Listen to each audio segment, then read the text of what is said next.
It's Oscar season, baby, and it wouldn't be a proper lead up to the spectacle that is the Academy Awards if we didn't make predictions about who's gonna win. Plus, we all get dressed up in full gold spandex to look like an Oscar, right? No? Just me? Anyway, let's talk about all the talented people nominated for the big acting awards this year. Plus, I'll talk about the behemoth that is Oppenheimer and the snubs from its pop culture partner, Barbie. Let's do this. The Best Actor statue will go to one of these talented gents. Bradley Cooper is the most experienced of the bunch, at least in terms of Oscar nominations. He's been nominated 5 times for acting roles. His turns in Silver Linings Playbook, American Hustle, American Sniper, and A Star is Born have all led to his 5th nomination this year for Maestro. Surprisingly, he's yet to win one though. He'll be competing against 3 actors who are nominated for the first time. That's Coleman Domingo for Rustin, Cillian Murphy for Oppenheimer, and Jeffrey Wright for American Fiction. Wright got emotional when talking about hearing the news. Yeah, she and I had a moment. Paul Giamatti rounds out the group with a nomination previously for Cinderella Man, in addition to his current nomination for The Holdovers. The women in the Best Actress category have several more nominations than their male counterparts, though only one more Oscar win. That belongs to Emma Stone, who took home the statue for La La Land.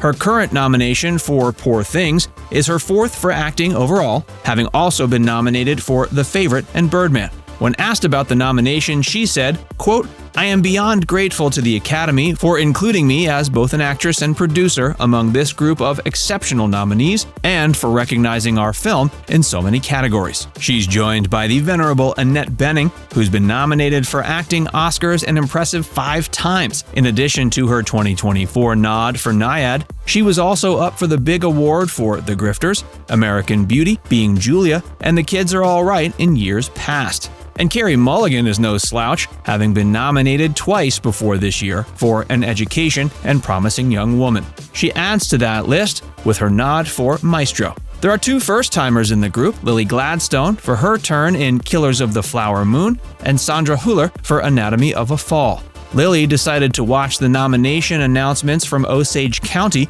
because she feels the whole project, quote, really belongs to Osage Nation. She added, "So it felt really special to be able to be there when the announcement came in." When it comes to Best Supporting Actor, there are a lot of veterans, but amazingly, only one of them has actually taken home an Oscar statue. That would be Robert De Niro, who won acting awards for Godfather Part 2 and Raging Bull. In addition to this year's nomination for Killers of the Flower Moon, he was also nominated for Silver Linings Playbook, Cape Fear, Awakenings, The Deer Hunter, and Taxi Driver. So yeah, he's pretty good. Mark Ruffalo got his 4th nomination this year for Poor Things. The 3 other times he's been nominated were for The Kids Are All Right, Foxcatcher, and Spotlight.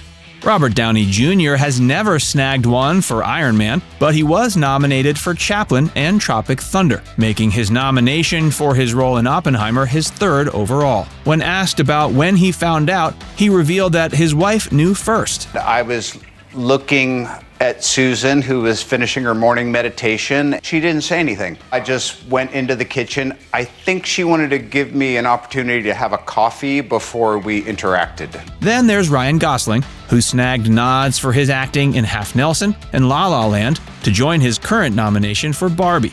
Oddly enough, the actor with the most awards is probably Sterling K. Brown, but his have mostly come in the world of TV. His nomination for his role in American Fiction is his 1st Oscar nod. And maybe he saw this coming because he posted this video the night before the nominations were announced. It had been raining in LA. "We got a little rainbow action going. That must be something good is coming." In the category of Best Actress in a Supporting Role, there are 4 first-time nominees. That includes Emily Blunt for Oppenheimer, Danielle Brooks for The Color Purple, America Ferrera for Barbie, and Divine Joy Randolph for The Holdovers.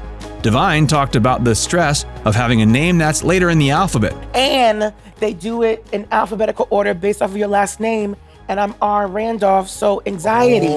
The only woman who's been there before is the legendary Jodie Foster. Like Robert De Niro, Jodie is in the 2-time club, having taken home acting Oscars for The Accused and Silence of the Lambs. She was also nominated for her roles in Taxi Driver and Nell to go along with her current nomination for Nyad.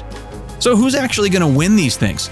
Well, there are always surprises, so it's tough to say for certain. But one indicator can be using the Vegas betting odds for each category. And at the moment, here's what we're looking at. In the Best Actor category, Cillian Murphy is the favorite, with Paul Giamatti coming in the position of second most likely.